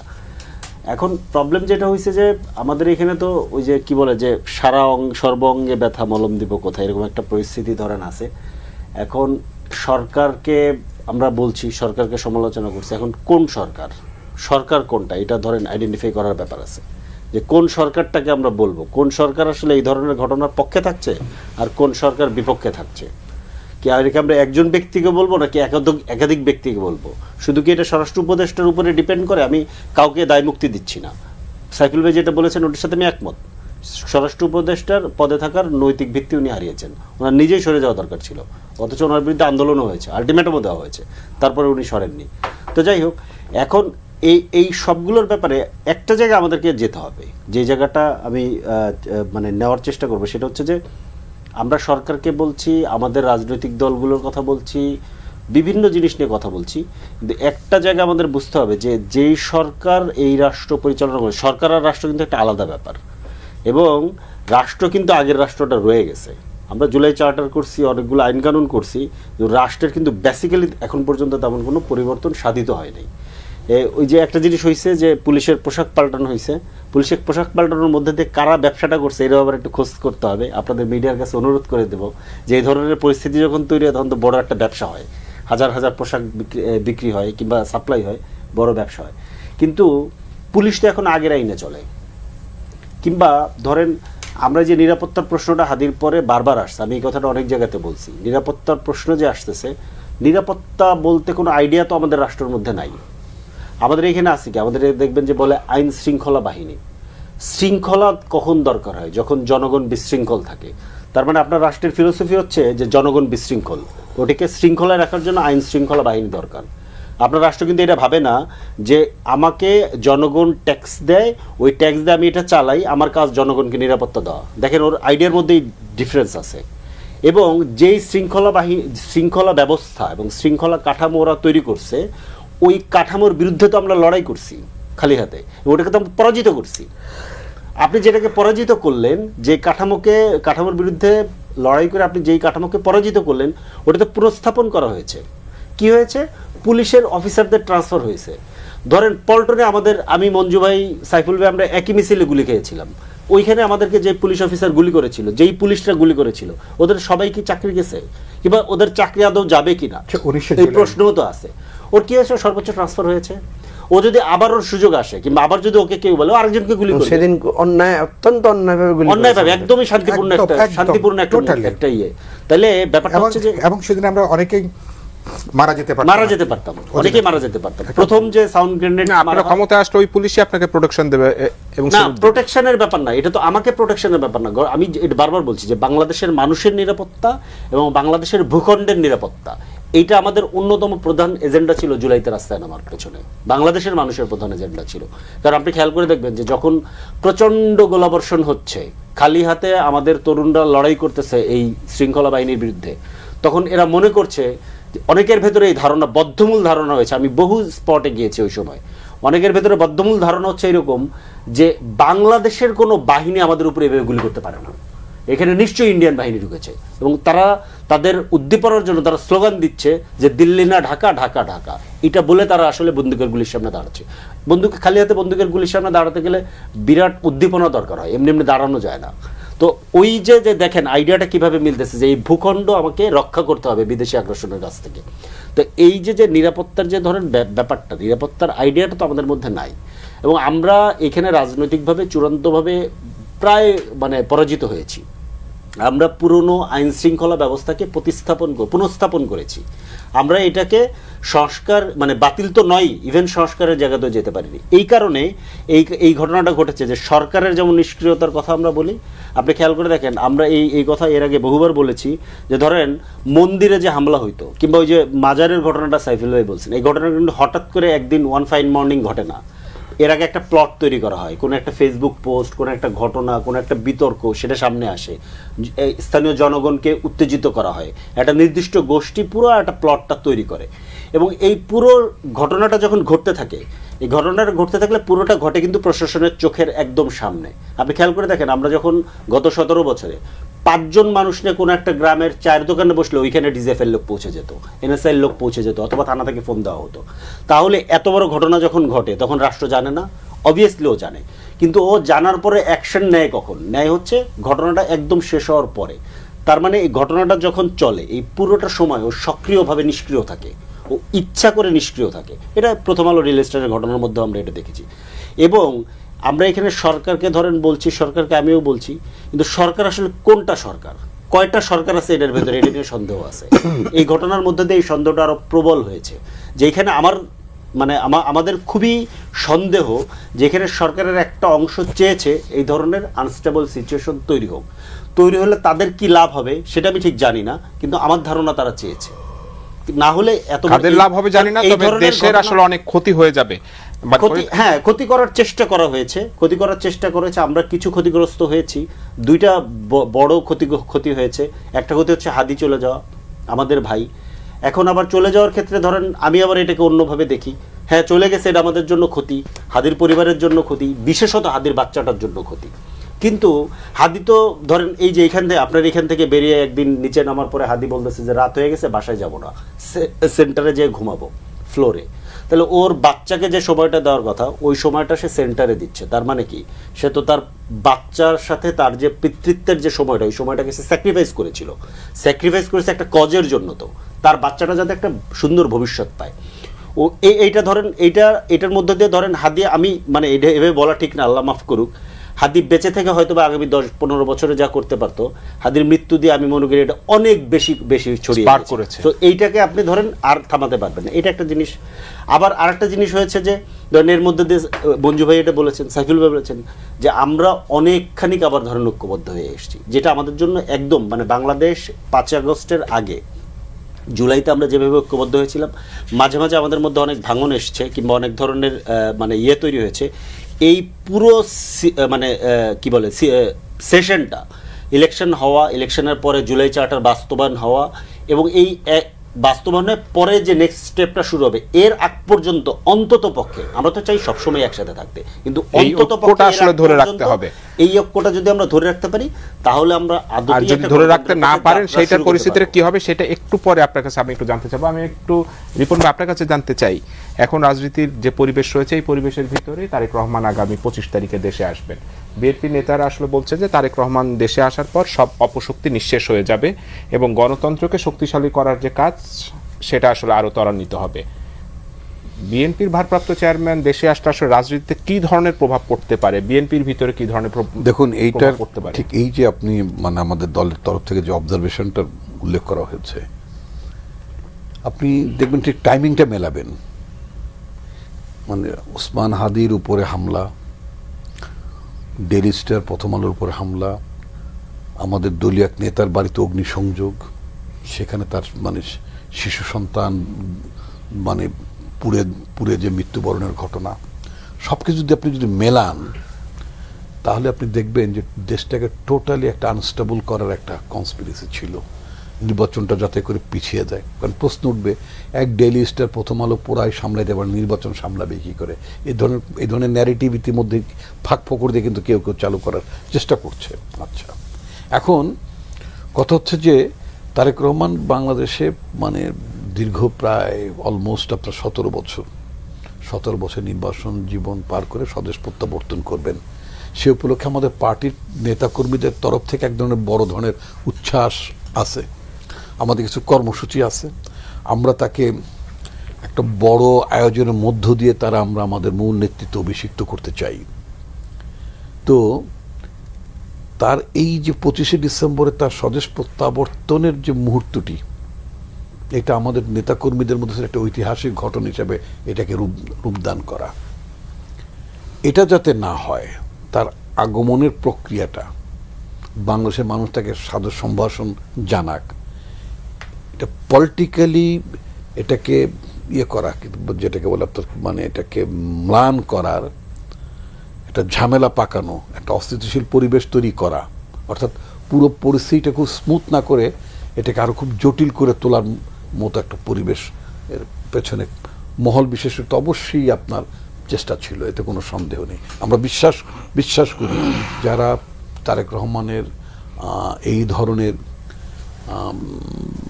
মানে যেটা বলবো যে একটা তার আগমন উপলক্ষে যে মানে দলের নেতা কর্মীদের মধ্যে যে জাগরণের সৃষ্টি হয়েছিল, আমাদের কয়েক লক্ষ, মানে এক্সাক্ট প্ল্যানটা আমি বলতে চাচ্ছি না, আমাদের লক্ষ লক্ষ নেতা কর্মীরা সেদিন ঢাকায় আসার একটা চিন্তা ভাবনা করছেন, তারা তাকে স্বাগত জানাতে। এই পুরো প্রক্রিয়াটাকে বানচাল করার জন্য অথবা মানুষের মধ্যে একটা ভীতির পরিবেশ সৃষ্টি করে দেওয়া, যাতে জনসমাগম কম হয়, যে ঢাকায় একটা বাজে পরিস্থিতি চলতেছে, একটা উত্তেজনা চলছে, তো এই উত্তেজনার মধ্যে ঢাকায় যাওয়া ঠিক হবে কিনা, সমাবেশে অংশগ্রহণ করা ঠিক হবে কিনা, নানা ধরনের একটা মানে মানুষের সন্দেহ দোলাচল সৃষ্টি করার একটা উদ্দেশ্য ছিল। আমি এটাকে খুব বিচ্ছিন্ন ঘটনা হিসেবে দেখি না। তো অবশ্যই পার্টির মূল নেতা, যাকে নিয়ে এত আকাঙ্ক্ষা, এত উচ্ছ্বাস নেতাকর্মীদের মধ্যে, তিনি যখন ফিরে আসবেন, তিনি যখন প্রত্যক্ষভাবে যখন দল পরিচালনায় অংশ নেবেন, তখন তো স্বাভাবিকভাবেই আপনি যে নেতাকর্মীদের যে পর্যবেক্ষণের কথা বলছেন, যে প্রত্যাশার কথা বলেছেন, সেটা স্বাভাবিকভাবে হওয়াটাই তো স্বাভাবিক। এবং এটা যাতে বিঘ্নিত, সেটার জন্য একটা ষড়যন্ত্র চলছে। মঞ্জু ভাই, আপনার কাছে একটু জানতে চাই, সেটা হলো আজকে একটি মতবিনিময় সভা ছিল বিএনপির গণমাধ্যমের বিশিষ্ট ব্যক্তিদের সাথে। সেখানে প্রথম আলো সম্পাদক মতিউর রহমান বলেছেন যে দেশে একটি দীর্ঘদিনের রাজনৈতিক শূন্যতা তৈরি হয়েছে, যা বিপজ্জনক। এই প্রেক্ষাপটে তারেক রহমানের আরও আগে দেশে ফেরা সম্ভব হলে বিএনপি ও দেশের জন্য পরিস্থিতি কিছুটা ভিন্ন হতে পারত। তিনি আরও বলেছেন যে বিভিন্ন জরিপে বিএনপি এখনও দেশের সবচেয়ে বড় দল হয়ে উঠেছে, নির্বাচনে তারা বড় ব্যবধানে বিজয়ী হতে পারবে এমন সম্ভাবনাও রয়েছে। আপনি কি মনে করেন দেশে একটা রাজনৈতিক শূন্যতা দীর্ঘদিন ধরে বিরাজ করছে, এবং তারেক রহমান দেশে আসলে গোটা রাজনীতিতে আসলে প্রভাবটা কেমন পড়তে পারে? তারেক রহমান দেশে নাই বা দেশে আছে, এটার জন্য তো আমি মনে করি না যে বিএনপি কোনো ধরনের ক্রাইসিসের মধ্যে আছে। আমরা তো দেখছি যে বিএনপির সাথে প্রতিদিনই উনি মিটিং করছেন, প্রতিদিনই ওনার বক্তব্য আমরা পাচ্ছি। শেখ হাসিনা আমলে ওনার বক্তব্য প্রচারে নিষেধাজ্ঞা ছিল, অর্থাৎ ভেরি মাচ কর্মীর সাথে কানেক্টেডই আছে, কিন্তু কানেক্টিভিটি ওনার মধ্যে ছিল, আমার কাছে যেটা মনে হয়েছে। তারেক রহমান আসলে বিএনপির নেতাকর্মীদের মধ্যে এটা একটা উৎসবের আমেজ আসবে, এটা বলাই যায়, এটা তো একটা ব্যাপার আছে। কিছুটা আমি মতিউর রহমানের কথার সাথে একমত যে গণ অভ্যুত্থানের পরপরে যদি তারেক রহমান চলে আসতেন, আমি সরি যে এটা বিএনপির ইন্টারনাল ইস্যু, এইভাবে আমার বলা ঠিক হচ্ছে কিনা, তারপর আমি বলি।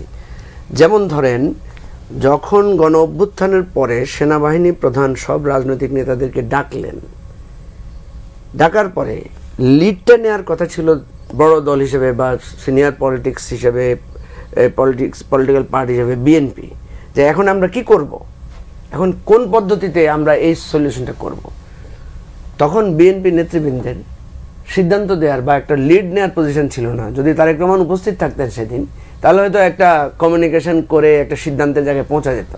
যার কারণে দেখেন আজকে অনেকগুলো প্রশ্ন তৈরি হচ্ছে যে উপদেষ্টা মণ্ডলী কীভাবে হলো, কার পরামর্শ নেওয়া হচ্ছে, কারা উপদেষ্টা হলেন, কারা সেখানে লিড করেছেন, এরকম একটা গ্যাপ আছে। যারা সেখানে ছিলেন, সেখানে তারা অনেকে মনে করেছেন যে বিএনপি নেতৃবৃন্দ সেখানে আরও ফার্ম বোল্ড ডিসিশন, মানে লিডটা ওনারা নিতে পারতেন। যেমন আমরা দেখেছি যে আমরা যখন ঐকমত্য কমিশন আমরা যখন বসেছি, সব আলোচনা হয়, কিন্তু ফাইনালি দেখা যাচ্ছে যে বিএনপি নেতারা বা বিএনপি জামাত এনসিপি যে কথাগুলো বলছে, ওগুলাই লিডিং এক ধরনের মানে স্ট্যাটাস পেয়ে যাচ্ছে। এটা খুবই স্বাভাবিক হতে পারে, কারণ গভর্নমেন্টও চেয়েছে তাদেরকে একটা গুরুত্ব দেওয়ার জন্য। এখন ব্যাপার হচ্ছে তারেক রহমান উপস্থিত থাকলে ডিসিশনটা যত র্যাপিডলি হয়, ওনার সাথে কমিউনিকেশন করা, টাইমের গ্যাপ আছে, ওনার থেকে আবার একটা ডিসিশন নেওয়া, এই গ্যাপগুলোর কারণে তো নিশ্চয়ই গতিশীলতা মানে কমে, এতে কোনো সন্দেহ নাই। দ্বিতীয়, আমি যেটা মনে করি যে বাংলাদেশের রাজনৈতিক শূন্যতাটা বলতে আমি যেটা বুঝি, দেখেন রাজনৈতিক শূন্যতা একটা নতুন রাজনীতির শূন্যতা আছে। কারণ আপনি অলমোস্ট বিএনপি, আওয়ামী লীগ, জাতীয় পার্টি, জামাতের রাজনীতি যদি আপনি দেখেন, দেখবেন ওল্ড ফরম্যাটের পলিটিক্স করেন ওনারা সবাই। এই যে আমরা এত মানে সংস্কারের কথা বলছি না, আপনি দেখেন যে বিএনপিও তাদের যে রেজা কিবরিয়াকে বিএনপি জয়েন করিয়েছে তার দলে। কেন বিএনপি কি এখন খুব নেতৃত্ব শূন্যতা আছে? রেজা কিবরিয়ার মতো লোককে ওনার দলে ঢুকাতে হলো কেন? জামাত দেখেন যে আপনার আখতারুজ্জামান সাহেবকে ওনাদের দলে নিয়েছে, আমি বলছি না যে দল তো সবার জন্য খোলা, যে কোনো সময় যে কোনো দল রাজনীতি করতে পারবে, কিন্তু পিপল মনে করছে যে এটা আসলে আবার ইলেকশনের যে দল বদল, মানে লিগ শুরু হলে যেরকম এই দল বদলের রাজনীতিতে ওনারা গেছেন। Round robin league. আমাকে একজন জিজ্ঞেস করেছেন আখতারুজ্জামান সাহেবকে জামাতে নেওয়ার ব্যাপারে আপনার মতামত কি? আমি বললাম যে ভাই, উনি তো খুবই প্রমিনেন্ট মুক্তিযোদ্ধা, সাহসী মানুষ, যে কোনো সময় যে কিছু করতে পারেন। তখন আখতারুজ্জামান সাহেব একদিন জামাতের কোনো একটা মিটিংয়ে গুলি করে 10-12 জন জামাত নেতাকে মেরে ফেলে বললেন যে আমি এটা মানে মুক্তিযুদ্ধের প্রতিশোধ নেওয়ার জন্য জামাতে ঢুকছিলাম। এটা কিন্তু ভবিষ্যতে উস্কানি হিসাবে কিন্তু না না বিবেচনা হতে পারে। আমি সতর্কতার জন্য বলছি সাইফুল ভাই, আমি ডিসক্লেমার দিচ্ছি, এটা সতর্কতা হতে পারে। রাইট, আমি সাক্ষী থাকলাম। আখতারুজ্জামান সাহেব বললেন, উনি তো বললাম তো সাহসী লোক, যে কোনো সময় যে কোনো কথা উনি বলতে পারেন। উনি হয়তো বললেন যে আমি 71 সালের প্রতিশোধ নেওয়ার জন্য অনেকদিন ধরে অপেক্ষা ছিলাম, আজকে সুযোগ পেয়েছি, এটা আমি করার জন্য করেছি। কি সব কথা বলে দিল। এখন ধরেন এই যে ভয়, এই যে না আমি কেন বলছি ধরেন, তাতে কি পার্টি শক্তিশালী হবে? আমি সরি, আমি কেন ভয় পাচ্ছি বা বলছি বিষয়টা হলো, দেখেন হাদিকে যে খুন করলো না, মঞ্জু যখন বলছি তখন আমরা ব্যাপারটাকে অত্যন্ত সিরিয়াসলি নিচ্ছি, আমরা হালকাভাবে কিন্তু নিচ্ছি না। হাদি যখন ওসমান হাদির খুনের সাথে যারা জড়িত প্রমিনেন্ট ছাত্রলীগ নেতা, ঠিক আছে, সে তো একদম সাধারণ কোনো ছাত্রলীগ নেতা না, সে গত নির্বাচন পরিচালনা কমিটির সদস্য, যার অ্যাকাউন্টে কত কোটি টাকা পাওয়া গেছে, 137 কোটি টাকা লেনদেন পাওয়া গেছে, 27 কোটি, এবং সে অস্ত্রসহ গ্রেফতার হয়েছে। সে নানক সাহেবের নির্বাচন পরিচালনা কমিটির মেম্বার, সেরকম একটা প্রমিনেন্ট লোক ঢুকে গেছে। তাহলে বিএনপি জামাতে যে আওয়ামী লীগের লোক ঢুকতেছে, আমাদের কাছে তো অভিযোগ আসছে নানা ধরনের, এনসিপির বিরুদ্ধে অভিযোগ। তাহলে আপনার মানে লেসন্স লার্ন কি? না, আমি বোঝাতে চাচ্ছি যে ওল্ড পলিটিক্সের ফরম্যাটে আমরা যাচ্ছি। এই ওল্ড পলিটিক্সের জায়গা থেকে যে আমরা যে একটা নতুন রাজনীতি করার জন্য আমরা আনতে চাচ্ছিলাম, নতুন রাজনীতির কথা যে আমরা বলতে চাচ্ছিলাম, সেই নতুন রাজনীতির জায়গাটা থেকে যেটা কথা হয়েছে, আমাদেরকে লোকেরা বলছে যে কই আপনারাও তো সেই পুরনো নতুন, আপনাদের প্রতি খুব আশাবাদী ছিলাম, আপনারাও তো সেই পুরনো ফরম্যাটে যাচ্ছেন। এই জিনিসটা আমি খোলামেলা ডায়লগ করতে চাই যে আমরা কেন নতুন রাজনীতি করতে পারছি না কেন পারছি না? পুরানদের দাপটে আমরাও মনে করছি না, ওই আমারও একটা মোটরসাইকেল শো লাগবে, আমারও একটা গরু জবাই করে মেজবানি দিতে হবে, নাইলে আমি তো পিছায় পড়বো। দেখেন, এখানে আমি আবার ওসমান হাদিকে কানেক্ট করতে চাই। ওসমান হাদি নতুন রাজনীতির ফরম্যাটের একটা দিগদর্শন দিয়ে গেছেন। নিজের টাকা ছাড়া মানুষের টাকা দিয়ে ফান্ড রেজ করে কিভাবে নির্বাচনী ক্যাম্পেইন করতে, ঢাকা শহরের সবচেয়ে প্রমিনেন্ট আসনে সে ইলেকশন ক্যাম্পেইন করেছে, ভ্যানে করে চড়ে মানুষের কাছে গিয়েছে, হেঁটে মুড়ি বাতাসা দিয়ে নির্বাচনী করেছে। সে আমার এই ফোনে তার আহ্বান আছে যে ভাই আমি মুড়ি বাতাসা দিয়ে উদ্বোধন করতে চাই, আপনি আপনার দাওয়াত। সে জানে আমি একটা আলাদা রাজনীতি করি, আমি যাব না, কিন্তু আমার কাছে পর্যন্ত সে দাওয়াত দিয়েছে। তার মানে কি? তার মানে এটাকে সে পাবলিকলি করেছে। তাহলে সাহস করে আমরা এই নতুন রাজনীতিতে দাঁড়াতে হবে আমাদেরকে, এটা আমাদের জন্য, যেটা কালকে প্রফেসর ইউনূস কিছুটা বলেছেন। তো এই জন্য আমি যেটা বলছি যে রাজনৈতিক শূন্যতার এই জায়গাটা আছে, মানুষ নতুন রাজনীতি চায়, কিন্তু নতুন রাজনীতিতে বেঁচে থাকতে যদি মানুষ ওসমান হাদির সাথে দাঁড়াতো, তাহলে নতুন রাজনীতি দাঁড়াতে পারতো। মানুষ তখনই ওসমান হাদির সাথে দাঁড়াচ্ছে যখন ওসমান হাদি আমাদের মাঝে নাই। আমরা যারা আজকে নতুন রাজনীতির কথা বলছি, আমাদেরকে কিন্তু সেভাবে মানুষ যে খুব বেশি এসে সমর্থন করছে বিষয়টা তা না, কিন্তু কালকে আমরা যে আজকে কথাগুলো বলে যাচ্ছি, আমরা যদি না থাকি তখন মানুষগুলো হারে কথাগুলো তো ভালোই ছিল। থাকবেন আমি একটু সাইফুল ভাই আপনার কাছে জানতে চাই, তারেক রহমানের দেশে আসাটা আসলে ইম্প্যাক্টটা একটু জানতে চাই। আর একটা হলো যে বিএনপির সাথে আপনাদের যারা জোট রয়েছে, এখানে আসন ভাগাভাগি নিয়ে এখনো কিছুটা সমস্যা আসলে রয়েছে, নানান বক্তব্য আমরা দেখি। তারেক রহমান আসার পর কি এর অবসান কি আসলে হবে? আপনাকে ধন্যবাদ। প্রথমত আমি তার আসার ব্যাপারটা একটু কথা বলতে চাই। প্রথমত তিনি যে সময়টা তিনি আসছেন, হ্যাঁ হয়তো আরও কিছুদিন আগে আসলে আমার মনে হয় যে আমি এবারে একমত হব, বিএনপি বা আমাদের এখানে যে রাজনৈতিক জায়গাটা সামগ্রিকভাবে আরও বেশ কিছু ইতিবাচক জায়গাটা আসতে পারত। এটা আমি খানিকটা, এটা আমার ধারণা। এই মুহূর্তে তিনি যেখানে আছেন সম্ভবত বাংলাদেশে, তার জন্য স্পেসটা এখন সবচেয়ে বেশি। এককভাবে যদি একজন ব্যক্তি মানুষের কথা চিন্তা করেন, তার জন্য সুযোগ বলেন, অপরচুনিটি বলেন, স্পেস বলেন, অনেক বেশি। তিনি বাস্তবে 17-18 বছর পরে আসছেন। প্রায় একটা নতুন মানুষ হিসেবে আসছেন। এবং আর সমসাময়িক পৃথিবীতে 17-18 বছর ধরে কেবলমাত্র অনলাইনে একটা দলকে পরিচালনা করা, একেবারে উপর থেকে একদম গ্রাম ইউনিয়ন পর্যন্ত, প্রবাবলি এর দ্বিতীয় উদাহরণ এখন বলাটা প্রায় অসম্ভব এত দীর্ঘ সময় জুড়ে। আর তিনি ইতিমধ্যে অনেকগুলো স্বপ্ন আকাঙ্ক্ষার কথা বলেছেন, অনেকগুলো রূপকল্প, অনেকগুলো এজেন্ডা, ডেভেলপমেন্ট প্যারাডাইম। এবার তার জন্য একটা বড় পরীক্ষা হবে। মঞ্জু ভাই যেমন বলছিলেন নতুন রাজনীতি, সেই নতুন রাজনীতির স্বপ্ন উনি আচ্ছা, দেখেছেন। তিনি যখন ফিজিক্যালি আসবেন তখন এগুলোকে বাস্তবে কার্যকরী করার একটা বড় প্রত্যাশা এবং চ্যালেঞ্জ দুটো একটা সামনে। আরেকটা হলো তার যে প্রজ্ঞা, দূরদর্শিতা, যেটা মানুষ আশা করতে চায় এমন একটা সময় যখন অভ্যুত্থানের অংশীজনদের মধ্যে একটা বিভক্তি, বিভাজন, যখন হিংসা ঘৃণাটা ছড়িয়ে পড়ছে। একটা অংশ তো রাজনৈতিক দৃশ্যপটে এখন নাই, বাকি যারা আছেন তারাও কিন্তু এক ধরনের রাজনৈতিক প্রতিযোগিতাটা, সহিংসতাও কিন্তু একটা চেহারা নিতে যাচ্ছে।